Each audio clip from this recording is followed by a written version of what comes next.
leenca kiyyaa si abdiin biyyaa falmii deeffadhume wayyoo Oromiyaa.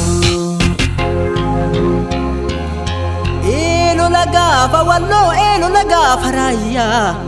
mana waliin gubanii eebata ilmaan ayyaa. Lola jalii calankoo harma muraa aannolee harka muraa aannolee harka kennachuu dinnaan harma muraan aayyolee diina gabbaruu dinnaan harka muraan abbolee guyyaatanii eegalee akka roobaa turjaa leenci leenjisoo diigaa goonni daggalaggalee fincila diddaa roorroo falmachuuree eegalee qaabsoo goota gadhaabee dhiigaa nutti kadhaabe takkaa gargariin cinnee akaakayyoota irraa abaabayyoota irraa akkasiin fuunee finne eenyunuuf hin himne leencaree leenci dhalee abbootii qabsoo kalee osoo diinan gabbarin dhiira dhoombirii lolee jeneraalummaan galee jeneraal Waaqoo guutuu seenaan galmeessee kalee seenaa abbaa tokkootiin abbaa taatiree jalee jeneraal Kamaal Galchuu itti taree dabaree irratti ree dabalee seenaan bakka wallaaluu dhalli haa irraa dhaaluu maaliree dhugaa haaluun dhugaa awwaaluu yaaluun goota seenaan galmeessee ka du'aan jiraa caalu jeneraal Waaqoo guutuu eenyunuu hin wallaalu leenca jiraa sodaatan du'aa isaa dheessanii maaliif adurreef deeroon leenca of fakkeessanii yoo seenaa qabaatanii me'asaa dhiyeessanii waa irraa barannu seenaaf haa galmeessanii. Gaafa Waaqotu dhagaamu kan socho'e xiyyaaraan simatamee dalloo mannaatti bu'e makiinatu girrise lafoo farda hurrise karaa walitti turrise goota ulfina qabu kareeffi isaatillee ulfina nutti uwwise kafiraa maal haa ta'u ka diinaatu rifate maarshiidhaan boole eegereeffa isaa simate goota goonni jibbu yoo luyna taate malee akkasittiin ulfinaan reeffi jeneraal Waaqoo madda walaabu galee lafee goota saniiti goota kana nu dhalee ittiin boonnee dhaadanna ittiin geerarra malee.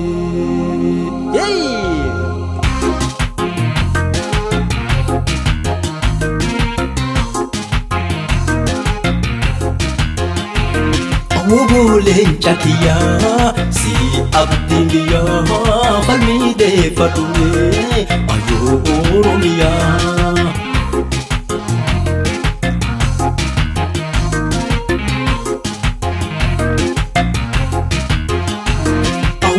Leenca kiyyaa si abdiin biyyaa falmii deeffadhume wayyoo Oromiyaa. Madditi walaabuu madda Oromoota madditi walaabuu madda Oromoota madda hundee qabsoo madda burqaa goota achirraa dagaagee kutaa hunda gahe ilmaan Oromoota uumama isaatiin durumaa hayyoota du'uufi dhalachuun kennama dhaloota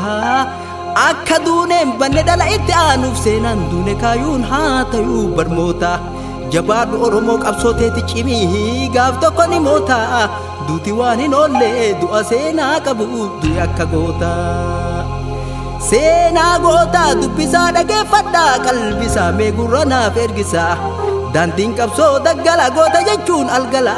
hanga fedhan fiiganuu du'an oolan galgala jeneraal Waaqoo guutuu goota qabsoo Oromoo dura banee balbala. Goota yeroo duraatiif qawwee diina dhukaate gaafa lola dhombirkaa diina hedduu mancaasee xiyyaara Ingilizii baddaa keessa harcaasee Oromoo lafaa kaasee qabsoo irra bobbaase qaanqee qabsoo Oromoo biyya keessa facaate goota dhombirii lolee diina hargu feeraate taa'ichaa dhaabii dhoorgee naannoo isaatti yaatee lafa murtooyte malee guutumattu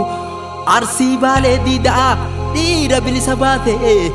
yoom kanatti dhaabate Waaqoo itti dhaadate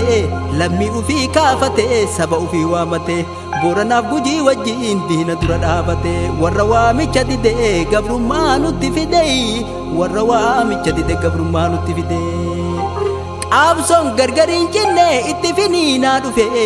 haara argeetu fincilee diina koffisee kufee ka akka jaarraa abbaa gadaa ka akka elemoo qilxuu diinatti karaa cufee qabsaayonni wal waamte qabsoo sochoofte kaafte qabsaayonni wal waamte qabsoo sochoofte kaafte sirna naftanyaa raafte akka sochoofte kaafteef silaa biyyaayyuu baafte warra yeroo sarrafeef bilisummaan Oromoo milkaayuu dhabee hafe milkaayuu dhabee hafe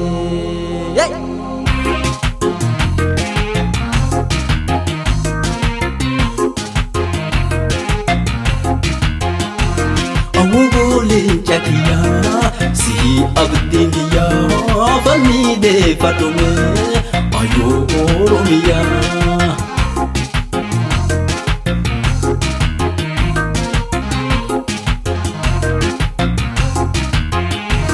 Awuguulin chakiyaa si abdiin yaa falmii deeffadhume ayoo Oromiyaa. warra waaqoon hordofee faana isaa gabba'ee diinatti qawwee dhahe bara 1962 lola baaletti ta'e guca qabsoo Oromoo isa dhiigaan boba'e ka qaanqeen qabsoo sabaa isa irraa faca'ee Oromiyaa wal gahee fincila qotee bulaa qabsoo ijoollee baalee jedha maqaan mogga'e warra lafeedhaa cabee lubbuu itti hobba'e qabsoo tana nuun gahee kaagarii lubbuu jiru galii lubbuu dhaabahe mee keessaa maqaa dhayaa tokko lamas yoo ta'e ka akka Aadam Jiloo ka akka Isaaq Daadhii ka akka Huseen Bunee ka akka Kadiir Bunee ka akka naa kanniintu hadhaa qabsoo nuuf unee warra diddaa Amaaraa ol ba'ee gargaaraa dhoombirii bitoomisaa maqaan qawweelee isaa lola gaafa magaaloo lola tiitii gurraachaa lola mirga ofiitiif biyya ofii barbaachaa bosonatti galanii bosonuuf baala nyaachaa lola malkaa Amaaraa ka goonni duudee gaaraa ka diina godhe daaraa inni dalloof bidiree ka diina haamee ciree biyya keessaa fixiree erga lolee unkuree hinjifannoon xumuree bara 1962 irraa hanga 1970tti lafa bilisa baate waaqottoo wata ture duutiin ooltuu mukkure osoo du'a oolchanii isa oolfanna ture jeneraal Waaqoo guutuu ulfaataa nama guddaa abbaa qabsoo Oromoo hundaa osoo bilisan argintu isaaniin gaddaa jeneraal Waaqoo guutuu seenaan isaaniin duune Oromoota hundatu faajjii isaanii kaafne ba'aa isaanii fuune bakka isaanii buune ba'aa baannee hin teennu ol kaasa bakeenna ifaajee goota keenna fuune galmaan haa geennu diina jala hin deemnu dandeenyu hin kuffifnaa hiddaan isii buqqifnaa dadhabnu harkan laannu ilma itti guddifnaa qabsaayaan hedduu jira saba itti dubbifnaa seenaa dhiigaan galmooyte faaya itti uwwifnaa.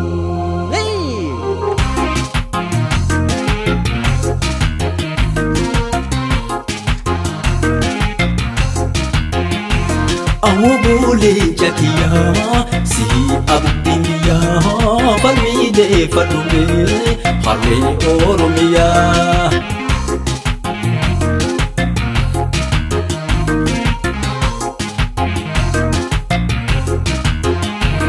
Awuguulin chakiyaa si abdiin yaa falmii deeffadhume ayoo Oromiyaa. Qabsoon diriiraa dhufee fincilli itti fufee wallaggatu socho'e shawaadhaan marii gahee as keessaan sochiin ka'ee macaaftuu lama ka'ee gaafuma gadi ba'u artii dheera gabbahee roobalee turoo simeenu amantiif kutaan gargar hin baanuu himee guyyaa tanii eegalee Oromummaan hin cimee walgahii Oromootu dheeraa gubbatti ta'e Oromoota wal argee walii wajjinaa ta'e Oromummaa takkattiif Oromiyaa takkattiif falmachuurra wal ta'ee tumatee gargar ka'ee macaaftuu lama keessaan bara 1973 abaa'oon gadi bahee ka akka Taaddasaa Birruu ka akka Ahmad Bunaa ka akka Hayila Maariyaam Gammadaa ka akka Magarsaa Barii ka akka Maammoo Mazammil ka akka Alamuu Qixxeessaa yoom kana duwwaa taate ka hafes eessaa ka akkanaa kanniintu uumamarree as keessaa uumamee gadi bahe bara 1970 soddomii jaakaayoo irra falmatan bilisummaa Oromoo Oromiyaa walabaatu matee sabaan gahe sabnilleen hin fudhate abaa'oo waliin ka'e sababa kaayoo tana sabni Oromoo hedduun irratti biyyaa baye irrattis biyyee ta'e fincilli hin finiine Oromiyaa wal gahe warra fincila kaate mootummaan gabroonfatan kaawwan qawween dhadha'e kaawwan hidha olla'e warri hidharra ture hidhaa keessaa gabba'e warra bosona jiruun kuuwwan karaa Harargee kuuwwan karaa Baaleetti wal qunnamuu danda'e akka kanaan fincilli fincila sabaa ta'e Oromoo walitti dhaame xalayatu faca'e bara poostaan orgamee harka namaatiin ta'e Haaji Aadamii Saaddoo xalayaa fuudhee ka'e diinilleen faana dha'e innis oduu dhaga'e akka midhaanii nyaate xalayaa baatee ba'e jedhe Aadamii Saaddoo gara feetan nu geessaa garaa keenna dacha'e wanni garaa nu ba'e icciitii hin kennine hidhamee hidhaa bahee bakka deemuuf sanga'e eegoonni akka kana osoo biyyaaf gubatu magan biyyee ta'e ka akka guutama hawaas ka akka nadhii gammada goota ija barbada adaa du'an oolanii du'anii hin galanii duuti haa baddu adaa nu gubanne hurunne onneen teenna nu madaa dhiini gootota keenna maaliif lafatti badaa